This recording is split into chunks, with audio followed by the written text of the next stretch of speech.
14. Dahito iti prayer tayo amin. Prayer ko kada kayo, prayer yung kumakanyak. Amen. Isa?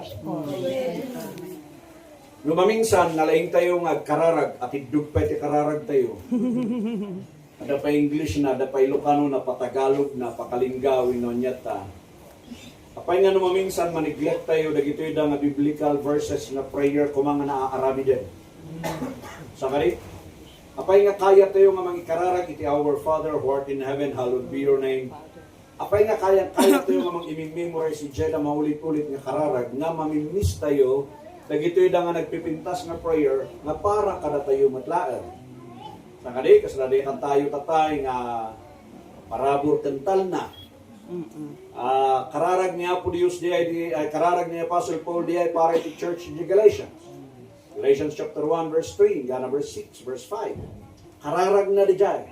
Sumatlaan na ito malpas madamdamag, sisina tayo, dahil ito mati kararag ko para kada kayo. Kunana to for this cause, I bow my knees unto the Father of our Lord Jesus Christ. Mangipakita nga kanayon na managkararag ni Apostle Paul. Ugali na ti agi kararag. Ugali tayo matkararag. Habang iarangkada tayo iti mensahe iti parabor, kaduan tayo iti kararag nga kantanayon. Sumaruno kunana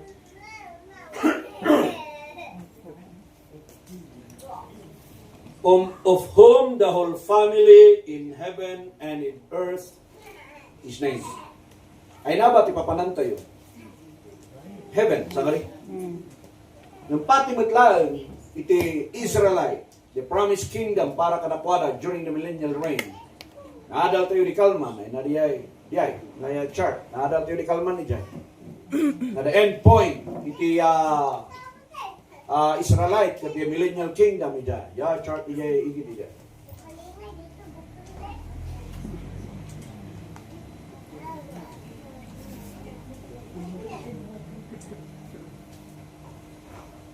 Okay? So the whole family in heaven and the tirabaw itilaga.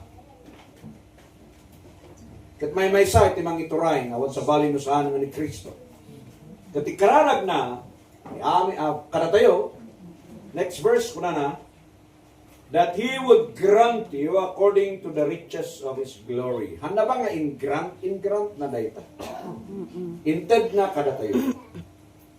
Dijay kinabaknang dayta nga gloria makita tayo kuma. Dayta ti kararag nga sapay kuma tati biag tayo ket makita tayo di entero nga ebanghelyo ti parabor. Makita tayo di beauty ti ebanghelyo ti Dios. Ket kararag na kunana to next. Be strengthened with might by the Spirit in the inner man. Kanayan ko ay kaskasaba kada kayo hindi kasla in feeling of the Holy Spirit, baptism of the Holy Spirit, that's wrong. Inner man, iti dakdakamati na ito May strengthen the inner man. Kasano nga may strengthen the inner man? Eat the food of the inner man. Kanam di taraon, iti inner man. Awan sa bali no saan nga dahiti minsay ti ebanghelyo ti parabor. Dayta ti taraon, ti inner man tayo. Because we are a new creation. So dati taraon nga para kada tayo. Next one, kunana. That Christ may dwell in your hearts by faith. Hanba nga nakadwell ni Kristo, iti puso tayo? Saan nga di jay, iti puntos? Nudikan aamuam nga ni Kristo at data pusog. Tanong maminsan, adadagiti da ngay doubt pa lang nga kung kuna tayo nga ada bakon Kristo, ada ni Kristo kanya. Dapat lagi maminsan nga kasya, especially no moody kayo nga tao, nga kunayo awan samot ni Kristo kanya. Andak samot nga ayaten kas kadanyat ta. Ada ni Kristo nga lalagi pa ken ammong ada ni Kristo ken ka, ada kamot ken Kristo. And then that ye being rooted and grounded in love. Rooted in love, Anya nga love dayta, love ni Kristo.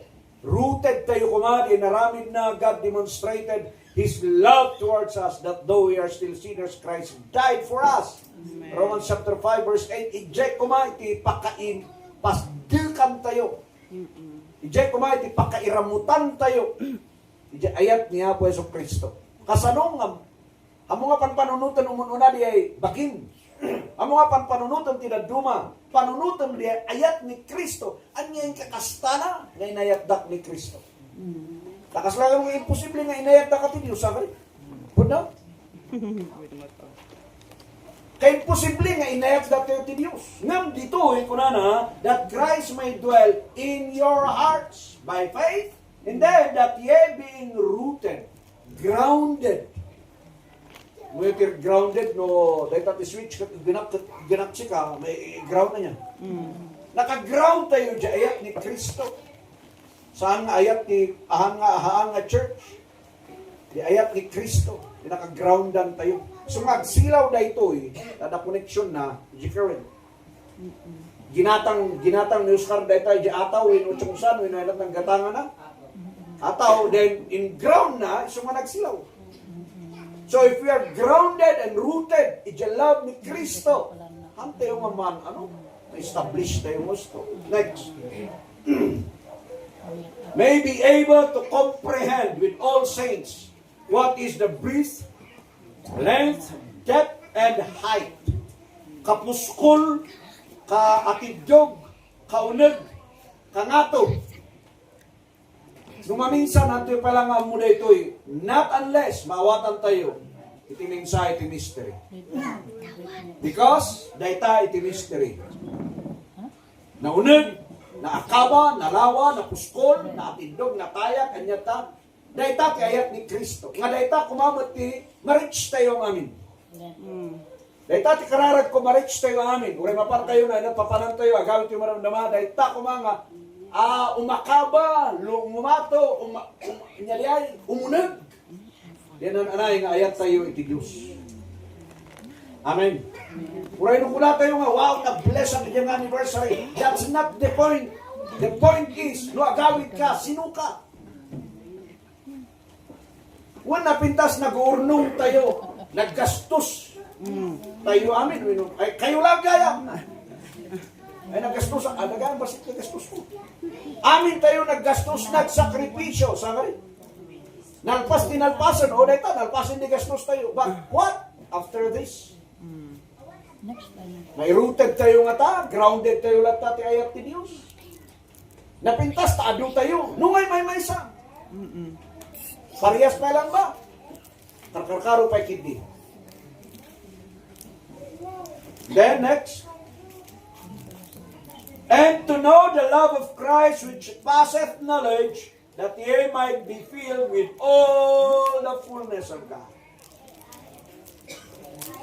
The target tayo is the fullness of God. Amen. Colossians chapter 2 verse 9, the fullness of the Godhead bodily. Tatadakan ni Kristo. Nung kada tayo, the fullness of the love of God, the fullness of that love nga dakan Kristo that passeth all understanding and knowledge. Ijete ko mga grow. Ituloy tayo mag-adal. Tuloy tayo nga i-soak iti bagi tayo. Nga may kan iti time tayo nga serbi ka ni Apo Diyos. Mo iti may isang rason no apay nga alas 3 iti parbangon nga i-share ko lang para kayo no anyamat na daya puso. Basta dayta alas 3 ti parbangon ingana alas 6. Ita nga gisisend iti messages. Ngam kaduan pa no alas 6 hana ko nga gisend. Alas 7 hanin. Basta dayta alas 3, alas 4, alas 5 o kapelaan. Apay when tamok na devotion time tayo diyan, mag-ring ka, daman lang iti message mo. Gusto mo, nagpweso, maminsan, masadutan tayo mag-basa. Kuna ni si Sir GB na minsan nga, salamat ka no, tadadag ito yung text nga, may sisend at nadabas-basaan na. Which is, okay man kanyak diyan, napintas ko pa yun. So nga oray dagito yung talong ng ubing ko, ta ubing ni, si sendak na iso na, oray ito pa ni Sir Edith, si sendak iso na. So Gusto nga isunat ni mga isimpa-simpa sa na isend ko niya, nga kada ka no picture na, wow, ayan. Kasi gaya, may sungat talaga nga, mga kantsa-kantsaw mamayin in labak. Kalawian na rin, Now, isuday ta nga, ikanta yung ti tsansa. If you can share, i-share you. Share you. Kaya ito nga, baliwan yun. Yeah? Amoy once nga i-text ko amin kada kayo diya, when I send ko diya messages nga dijay, 40 minutes nga may send ko amin dagi dijay. Malpas ko nga may send. Gaputing kinaad, aduyo. Nga masisendan ni dijay. Reply ba dagi ito dadaduma, kunan piman ni EJ. Kunan ni EJ kanya-kanya. What? Apa nga ang kasi send file na si sendam dagi ito sa andamot nga magkasandamot kikitaan dagi ito da messages mo dadi. Bayam tan nga kikitaan na danto kitaan dan tulat tanday na. So nga it's time kid be free course. Yeah? Share kayo kid din iti word ni Apo Dios. So dayta iti umayan tayo. If we have the knowledge, when amo tayo amin iti knowledge, madam tayo iti mensahe about the mystery, distinction iti prophecy, amo tayo amin na kita. But, more importantly, the fullness iti love ni Kristo that passeth knowledge. Ure no nalaylay tayo. No saan tayo maawatan di ayat ni Kristo, ayat ni Apo Dios. Mamimiss tayo di point. Dahito naman ti prayer na naarami. Now we can pray, kada kitidoping tayo, anak tayo, manugang tayo. Yeah. Pati manugang nga, ikararagin. Pag no, gumatang ka kararagin, sinigang. And then, that's it. Yeah. Ganak lang ijay. That's my prayer para kada kayo mamin, and your prayer also for me. Amen. Maraming sampay, kantahan tayo.